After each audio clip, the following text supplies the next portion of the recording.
Olá, pessoal. Sejam bem-vindos. Meu nome é Ricardo Mamede. Eu gostaria de apresentar para vocês hoje a nossa aula sobre processos de formação de palavras. Então, bora para o vídeo para poder entender como funciona essa situação dentro da língua portuguesa, ok? Pensemos em uma propaganda descompromissadamente. Vamos ler o que aconteceu aqui. Olha só. Pratique o deboísmo. Ficar de boa, ficar em paz, sem estresse, sem preocupações. Bom, para introduzirmos aqui o que nós vamos te ensinar, você percebeu deboísmo? Bom, você já deve estar perguntando, essa palavra não existe, mas a língua, ela é flexível. Qualquer língua, nós podemos, sim, inventarmos palavras, criarmos, usarmos mecanismos para fazer isso. Então, já para introduzirmos e puxarmos para o assunto, deboísmo nada mais é do que um neologismo. E aí você deve estar se perguntando, mas o que é um neologismo? Simplificando uma fala, seria uma palavra não dicionarizada, mas, dentro de um contexto, ela possui um sentido, um significado. E a definição correta de neologismo seria criação de novos itens linguísticos pelos mecanismos que o sistema da língua disponibiliza. Então, quer dizer, para inventarmos palavras, podemos usar os recursos que nós temos da nossa língua e juntarmos, montarmos, criarmos, fazermos o que for preciso para nos comunicar. Essa, então, é a primeira ideia que eu gostaria de deixar claro aqui na hora de formação de palavras para que você consiga entender. Porque muita gente acha que neologismo em si é um processo de formação. E não é isso. Neologismo é usar recursos com os processos que nós temos para inventarmos palavras, criarmos vocábulos, para colocarmos dentro dos contextos e eles fazerem sentido, ok? Vamos ver mais uma aqui. Uma vez no Enem, essa questão chamada Carnavalha, olha só, do grupo Tribalistas, o que você vai perceber aqui? Lá no terceiro verso, Coraçamburim. A música usou uma palavra não dicionarizada e foi perfeitamente usada dentro de um contexto aqui, porque a música diz, repique tocou.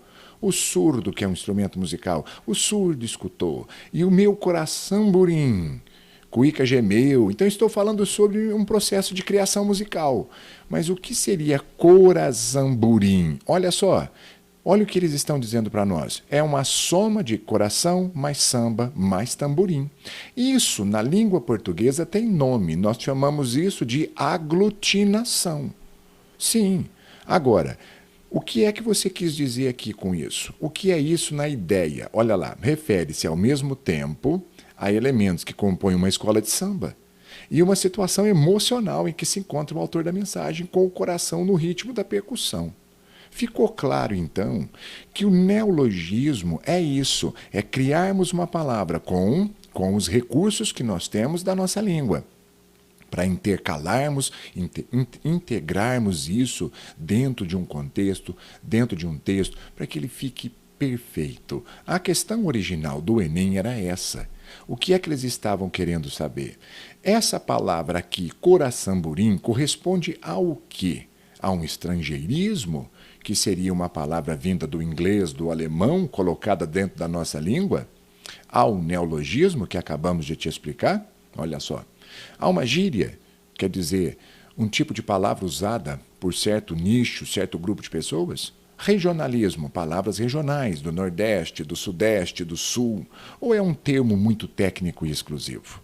Então, o Enem gostaria de te apresentar e apresentou perfeitamente o que é o neologismo, que seria a criação de novos itens linguísticos pelo mecanismo que o sistema da língua disponibiliza.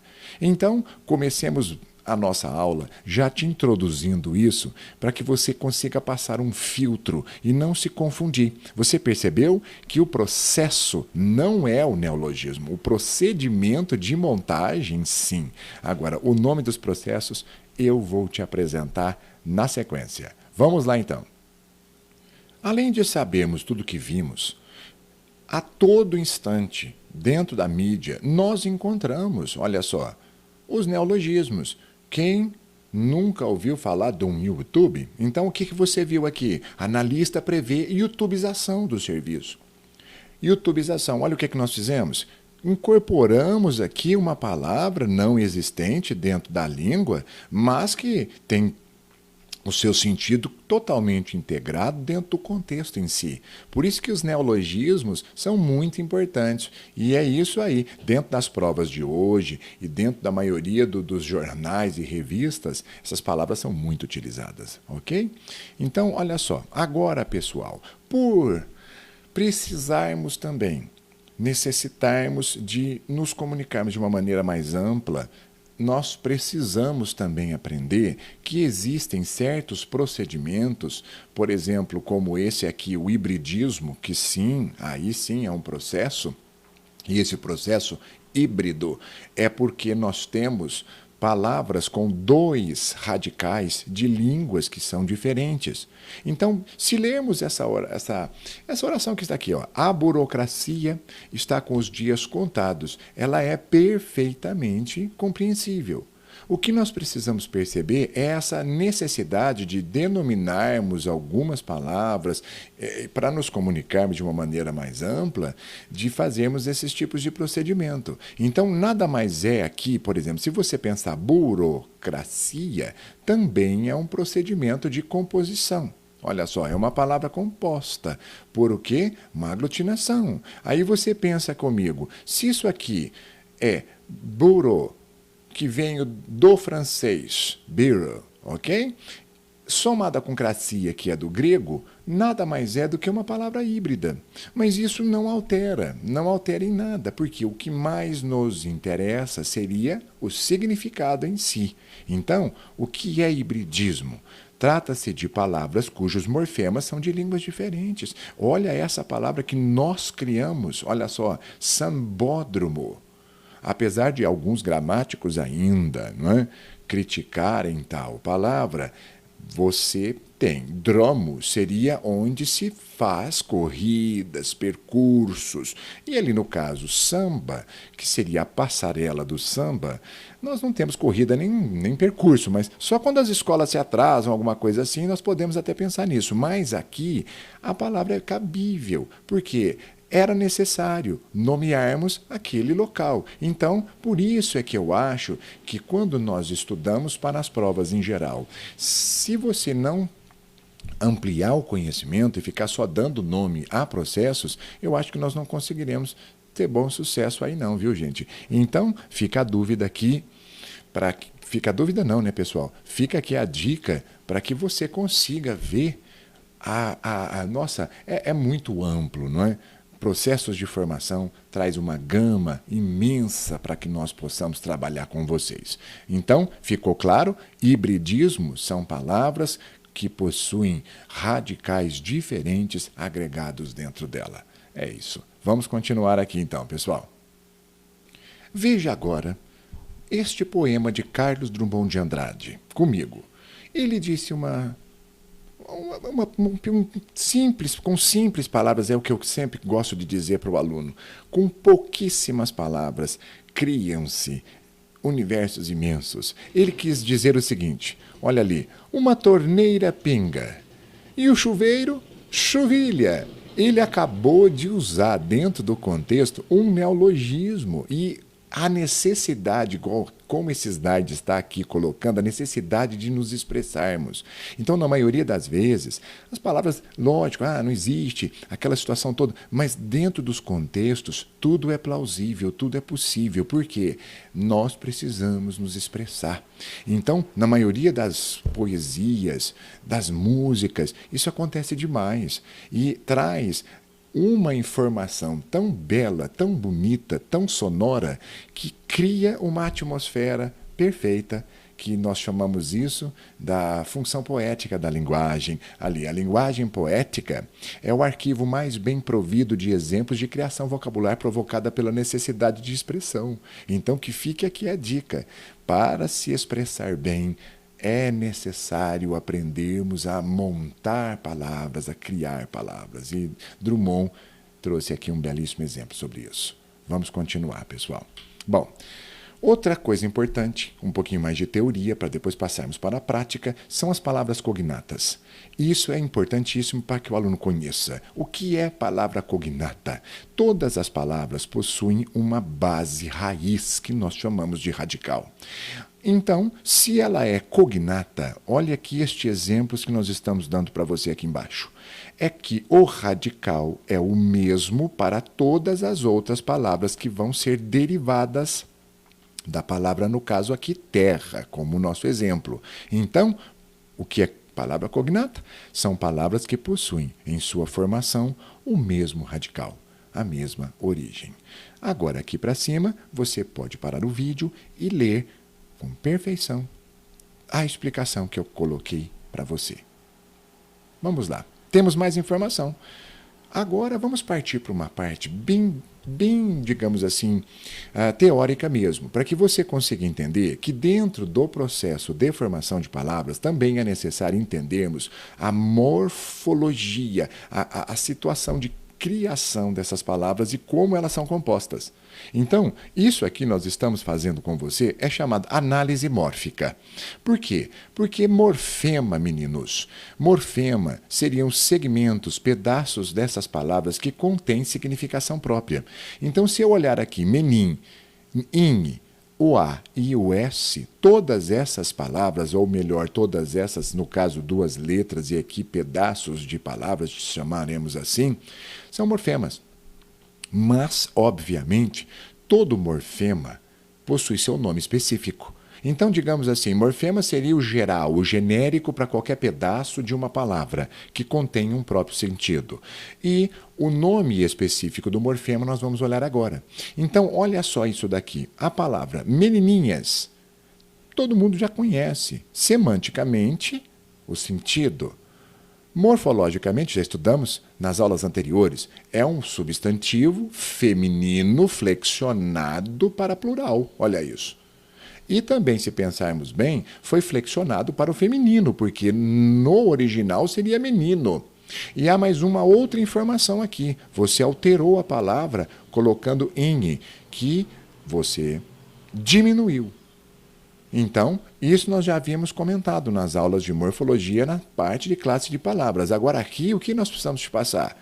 Menim seria o radical. O que é isso? A base de significação, a base de sentido de todas as nossas palavras.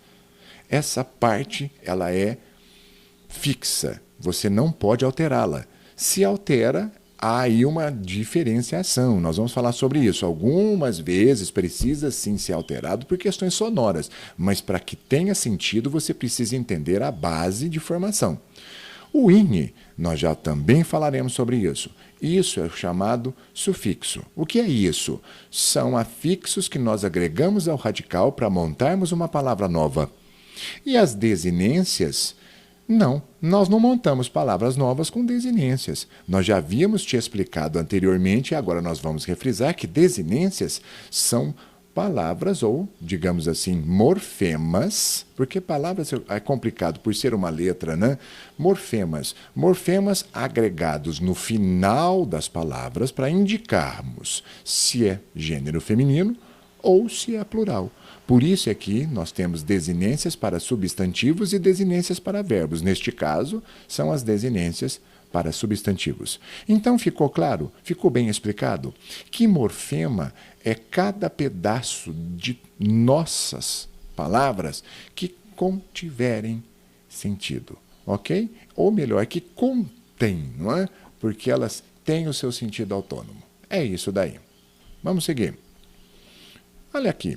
Separando os morfemas para vocês. Os elementos mórficos. O que são elementos mórficos? São os pedaços que nós vamos olhar rapidamente com vocês. Como eu havia dito, a palavra radical, ela é a base, ela é a chave para que você agregue ao radical afixos, sufixos, desinências, para que você consiga se comunicar.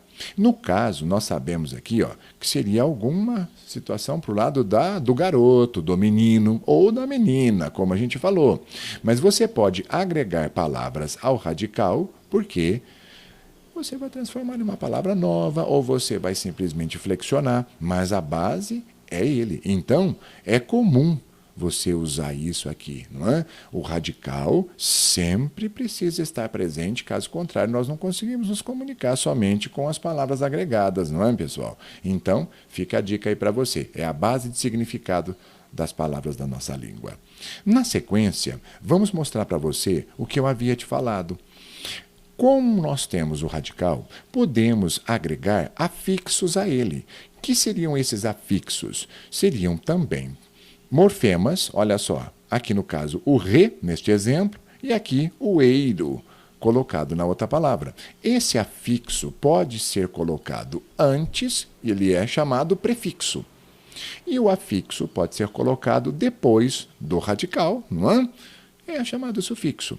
Nesses dois casos, quando nós agregamos, meninos, afixos às palavras, isso indica que nós estamos montando palavras novas. Então, quando agregarmos afixos, você já vai se preparando. O dicionário precisa registrar, porque foi a criação de uma nova palavra.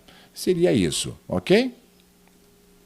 Ainda tomando por base um dos procedimentos para montarmos palavras, vocês devem escutar algo chamado vogal temática. É muito simples e aqui nós simplesmente vamos te informar para que serve. Então, a vogal temática, ela é ligada ao radical, ok? Para fazer essa ligação com as desinências. Então, no caso aqui apresentado como é um verbo, por exemplo, olha lá, cantar, é necessário termos esse som vocálico para que haja uma boa, não é? Vamos dizer, um bom som, para que exista aqui uma eufonia. Caso contrário, nós não teríamos ali, como dizer, cantor, não? Olha só. Quer dizer que essa vogal temática, então, ela é até muito útil justamente para isso, né? Até ajudar vamos dizer, no som aqui, na pronúncia da palavra em si, e também, lógico, para agregarmos desinências a ela, ok? É basicamente isso. Então, a funçãozinha de juntar, ok? Mais um pouquinho aqui de informações para que nós possamos já pararmos a nossa aula para continuarmos na sequência aqui, pessoal. Olha ali, as desinências nominais. Então, ficou muito claro hoje, nesse nosso vídeo inicial, com referência a processos de formação de palavras, que desinências não formam palavras novas. Desinências são o que, pessoal? Pessoal? São morfemas, olha lá, ó, morfemas agregados ao radical para flexionarmos as palavras. Então, se olharmos aqui para a aula de hoje, como nós vamos mexer com substantivos, adjetivos e outras palavras, você tem que lembrar que existe desinência para gênero, que seria alteração do sexo, feminino e masculino. Olha lá, gato poderia ser gata, moço poderíamos ser moça, não é? E também a desinência de número, que com português nós fazemos com o S para plural. Então, gatos, moços. Quer dizer que, lembrando novamente para podermos fechar esse vídeo, não confunda desinência com sufixo. Desinência serve para flexionarmos a palavra. E agora, na próxima sequência, vamos falar sobre os sufixos, ok? E afixos. Então, essa aula fica por aqui. Eu te vejo na sequência para te apresentar os processos de formação de palavras em si. Até mais, pessoal! Antes de clicar nos links acima, se você gostou desse vídeo, inscreva-se aqui no canal, deixe o seu like e ative o sininho para que você receba as notificações quando nós postarmos nossos novos vídeos. Muito obrigado e até a próxima!